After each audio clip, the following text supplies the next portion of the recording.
Halo teman-teman, balik lagi ke channel Adit GP. Kali ini kita di segmen bongkar cerita. Nah, seperti yang kalian lihat, aku di sini sendirian dan aku akan ngebongkar ceritaku sendiri, pengalamanku pribadi yang pernah aku alamin bersama teman-teman KKN. Sesuai dengan judulnya, KKN Desa Bergoyang. Mungkin buat kalian ngerasa lucu ya, kenapa sih namanya Desa Bergoyang gitu kan? Sempat kemarin rame yang namanya KKN Desa Penari.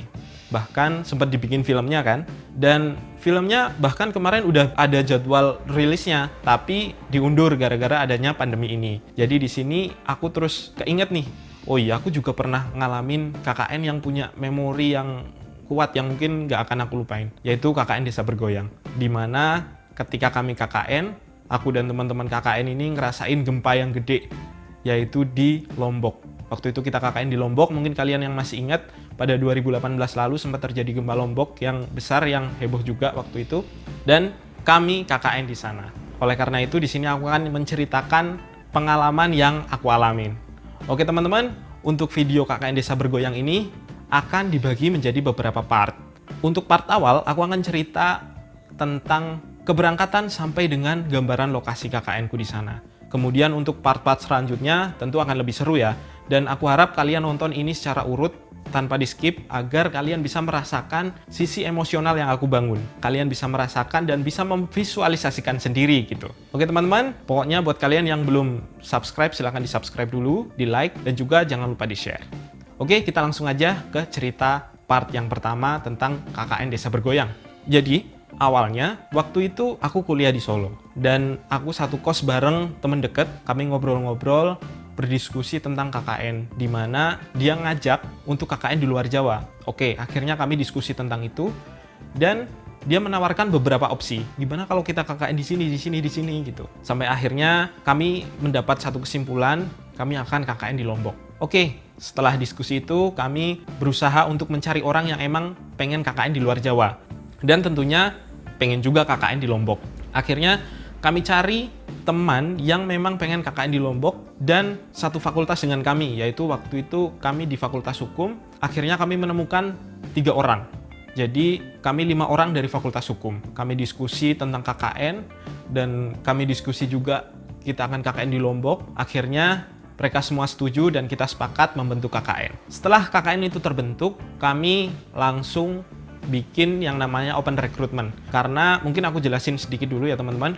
Untuk KKN di kampusku sendiri, itu ada 2 jenis, yaitu KKN reguler dan KKN mandiri. KKN reguler sendiri adalah KKN yang ditentukan oleh kampus, di mana kita nggak bisa milih lokasi, kita nggak bisa milih teman, dan di situ satu rombongan KKN berisi 10 orang untuk satu desa. Kemudian untuk KKN mandiri sendiri, satu rombongan itu biasanya 20 orang. 20 orang dan dibagi menjadi 2 desa. Jadi 20 orang itu akan dibagi menjadi 2 kelompok dalam 2 desa. Dan tentunya kami karena KKN Lombok, jadi kami ikut KKN mandiri. Akhirnya kami melakukan open recruitment, kami mencari teman-teman yang pengen gabung di KKN kami. Dan tentunya kami juga cari yang nyambung karena KKN ini akan berlangsung cukup lama, yaitu 45 hari. Tentunya kita ajak orang-orang yang emang bisa bekerja sama dan ngobrolnya nyambung bareng kita gitu loh. Ya udah kami cari dan kami menemukan 5 fakultas lain. Karena kami dari FH, fakultas lainnya itu ada 5, yaitu Fakultas Kedokteran, Fakultas Teknik, Fakultas Keguruan dan Ilmu Pendidikan, Fakultas Matematika dan Ilmu Pengetahuan Alam, dan juga Fakultas Pertanian. Ya udah, jadi ada 6 fakultas itu dengan yang satu itu FH. Ya udah kami menemukan komposisi terbaik nih 20. Yaudah, setelah itu kami melakukan yang namanya danus, dana usaha. Kami cari duit supaya bisa memenuhi kebutuhan KKN. Karena kan KKN luar Jawa tentunya membutuhkan biaya yang nggak sedikit. Akhirnya kami cari duit lah, mulai dari jualan, berbagai macam hal kami jual. Mulai dari makanan, takjil, sampai baju-baju pun kami jual. Kami juga cari dari sumber-sumber dana yang lain. Dan juga selain itu, kami juga melakukan makrab. Waktu itu makrab kami di Jogja dengan tujuan supaya kami ber-20 itu saling kenal satu sama lain, bisa lebih akrab lagi dan persaudaraannya itu semakin lebih kuat. Selanjutnya, kami harus melewati satu tahap, yaitu seleksi. Di mana seleksi ini yang mengadakan adalah kampus. Apabila kami lulus seleksi, KKN kami lanjut. Apabila kami ditolak, maka KKN kami berhenti. Bisa diberikan alternatif dari kampus, pindah lokasi, atau ikut KKN reguler. Ya udah, kami persiapkan segala macamnya, mulai dari program kerja, pendanaan dan lain-lain untuk bahan presentasi. Dan sebelum presentasi kami juga sempat berdiskusi dengan pertimbangan berbagai macam hal, mulai dari komunikasi yang efektif, kemudian program kerja yang lebih maksimal, dan lain-lain lah. Kami berusaha untuk melobi agar satu rombongan ini yang berisi 20 orang bisa tetap menjadi satu kelompok. Jadi nggak dibagi dua menjadi dua kelompok, tapi 20 orang satu kelompok dan mengurusi satu desa. Karena kan di luar Jawa desanya luas ya, luas banget. Jadi ada beberapa hal yang kami pertimbangkan di situ. Ya udah, akhirnya waktu itu presentasi lah. Dan kami tentunya berharap-harap cemas ya, yang lain karena presentasi hanya diwakili oleh 2 orang. Di luar kami harap-harap cemas. Sampai akhirnya pengumuman keluar. Kami sangat senang karena ternyata KKN kami lolos seleksi. Dan juga yang lebih menyenangkan lagi, kami ber-20 tetap menjadi satu kelompok dan mengurusi satu desa. Itu seneng banget teman-teman, karena kami bisa lebih fokus dan juga bisa lebih berkomunikasi secara efektif. Karena kan kalau misalnya kita 2 desa tentu akan ada gap ya. Jadi kami seneng banget dan bisa mengurusi satu desa dan bisa lebih maksimal lagi. Setelah pengumuman itu keluar, kami langsung tentunya mempersiapkan segala sesuatu hal. Mulai dari membeli peralatan program kerja, kami beli alat-alat yang bisa kami beli di sini, kami beli di sini, kemudian kami bawa di sana, atau alat-alat yang bisa beli di sana, kami beli di sana, dan juga alat-alat pribadi.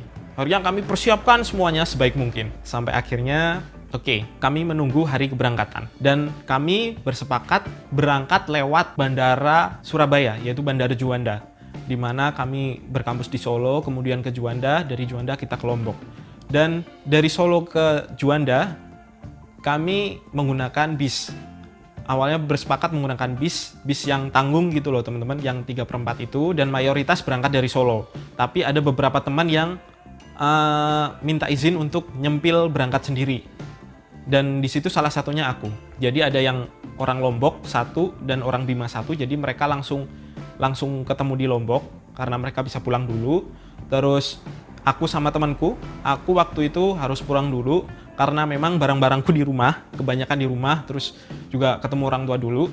Terus yang satunya dia berangkat dari Jakarta karena dia memang ada sesuatu hal yang memang nggak bisa ditinggal. Jadi dia berangkat dari Jakarta ke Lombok dan dia menyusul. Jadi misalnya kita berangkat dari Surabaya tuh hari ini, dia baru bisa berangkat keesokan harinya. Jadi karena ada suatu hal, dia nggak bisa berangkat hari itu. Sampai akhirnya hari keberangkatan tiba.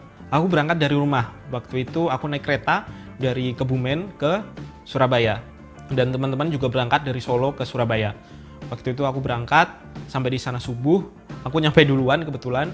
Sampai duluan, sebelum subuh waktu itu, langsung ya siap-siap lah bersih-bersih gitu-gitu. Terus sampai akhirnya teman-temanku juga datang, ketemu mereka, terus mereka juga bersih-bersih. Terus kita sempat lama juga di bandara karena memang pesawatnya masih jam 10. Waktu itu kami nyampe subuh. Akhirnya ya udah kita terbang dari Surabaya ke Lombok. Sampainya di Lombok, kita langsung dijemput sama truk TNI karena sebelumnya kami memang sudah meminta tolong untuk mengantarkan kami dari bandara ke lokasi KKN bersama dengan TNI menggunakan truk TNI waktu itu. Ya udah, kami naik truk itu. Perjalanan kurang lebih dari bandara ke lokasi KKN 3 sampai 4 jam. Dan dengan jalan yang naik turun belak-belok karena memang lokasi kami berada di atas sedangkan bandara ada di bawah. Ya udah, kami berangkatlah menggunakan truk tentara tadi. Sampai akhirnya kami sampai di titik lokasi. Dan bam, sampai sana, wah, kami senang banget karena ternyata pemandangannya indah banget teman-teman. Jadi kami tuh berada di kaki Gunung Rinjani. Jadi kami berada di desa Sembalun Bumbung dan Rinjani itu ada di Sembalun Lawang. Jadi tinggal ke desa sebelah langsung ketemu Rinjani. Ya udah, kami sampai sana, ternyata lokasi KKN-nya tuh udah di atas teman-teman, di atas di dataran tinggi dan kita dikelilingi bukit. Jadi kayak kita di tengah-tengah mangkok gitulah, kanan kiri bukit semua ngeliling. Ya udah, kami di sana turun, kami langsung disambut hangat sama warga. Wah, mereka baik-baik banget, ramah-ramah banget. Terus ada anak-anak kecil juga yang nyamperin kita, kakak-kakak KKN, kakak-kakak KKN. Mereka langsung ngerebutin ke kita, mereka bantuin kita dengan udara dingin yang khas pegunungan gitu ya, khas di gunung. Di sana dingin banget. Akhirnya kami turun bawa barang-barang dan kami langsung menuju ke posko. Kami sempat ketemu dengan warga desa dulu, kami sempat ketemu dengan beberapa pengurus desa dulu, disambut, kemudian kami langsung ke posko. Dan posko kami berada di gang sempit, teman-teman. Di gang sempit, di mana itu cukup cuma 1 motor lewat. Kami lewat situ dan kami sampai di posko. Posko itu lokasinya, jadi ini posko, depan halaman sedikit, terus depannya lagi ada rumah tokoh desa, teman-teman. Dia sesepuh desa di sana. Dan poskonya itu adalah salah satu rumah warga Sembalun Bumbung, di mana posko itu adalah rumah yang emang milik dia dan tidak ditempati. Terakhir ditempati ya 1 tahun yang lalu lah. Jadi kondisinya kebayang seperti apa.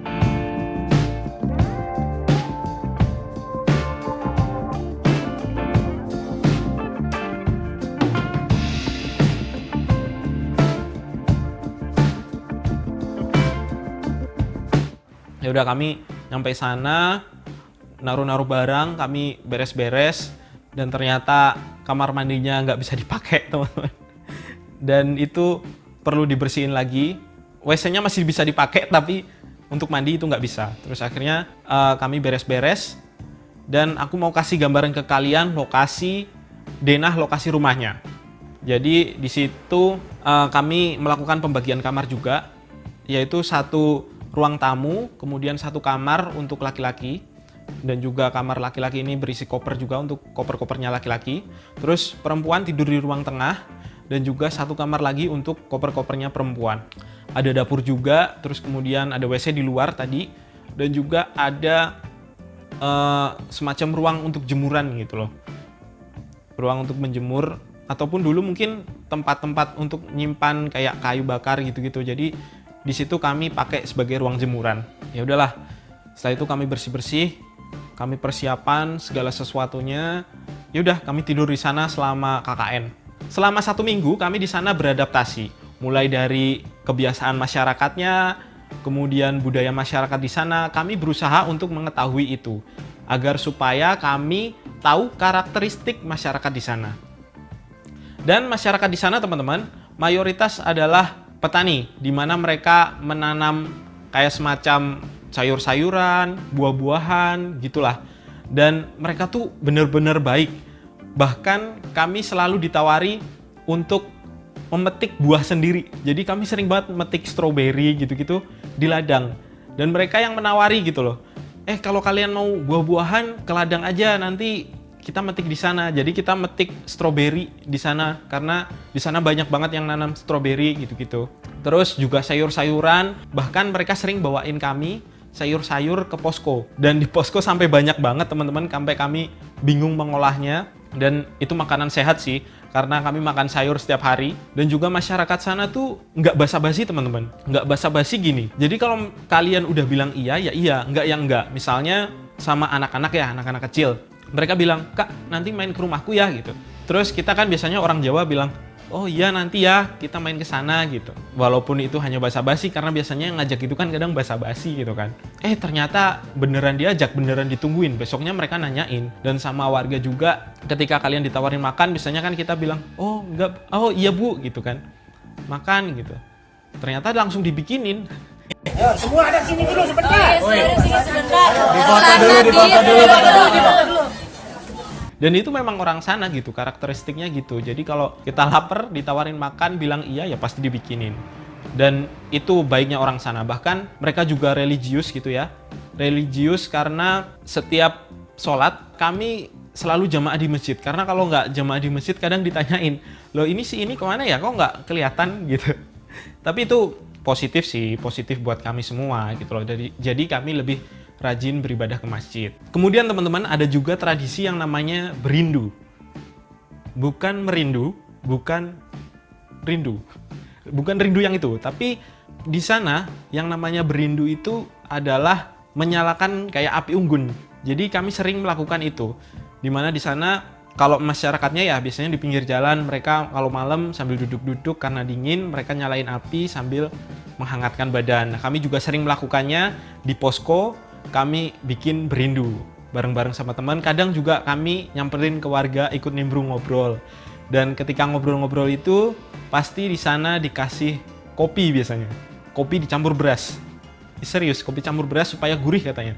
Dan itu juga enak sih kopi campur beras, dan kami ngobrol-ngobrol di sana dengan suguhan kopi. Dan kopi itu memang kayaknya hampir setiap hari sih, kayak setiap hari kami ketika bertamu kemana-kemana pasti ditawarinya kopi, karena mungkin kopi itu hangat ya, menghangatkan badan, jadi mereka lebih sering minum kopi gitu loh. Terus yang perlu kalian tahu, di sana juga mereka kalau minum nggak minum air galon ya teman-teman, tapi mereka minum dari air keran.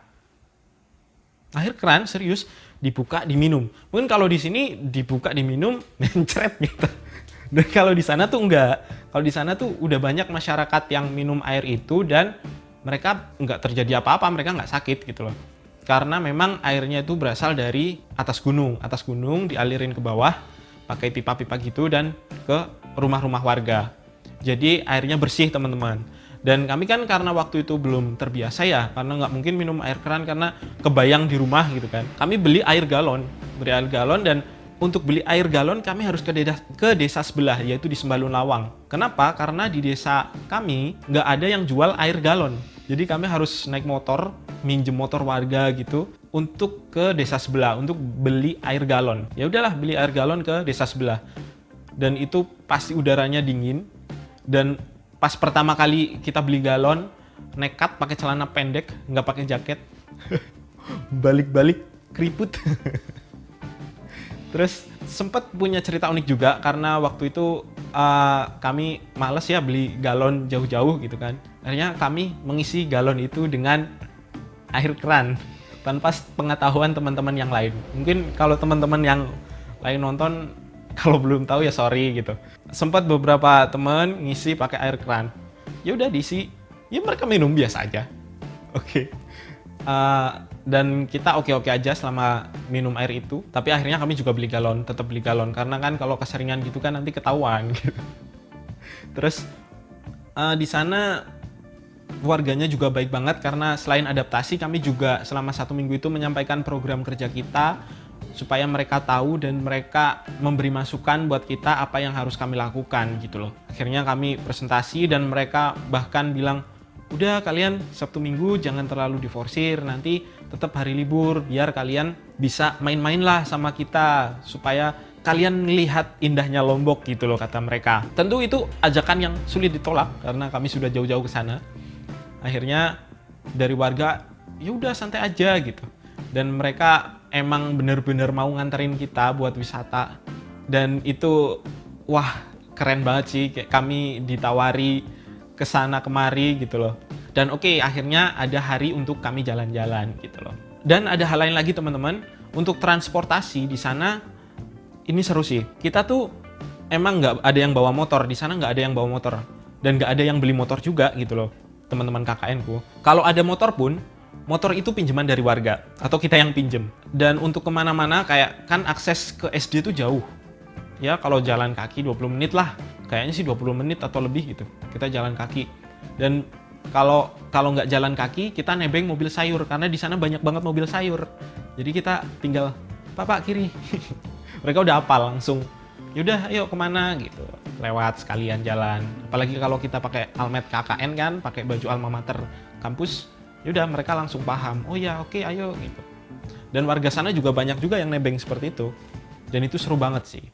Dan di balik keseruan-keseruan itu, ada hal yang memang perlu ditingkatkan, perlu diperbaiki bersama. Dimana di sana kayak waktu itu kami menemui tempat-tempat yang seperti halnya sampah-sampah di sungai kering, itu banyak banget sampah plastik bahkan.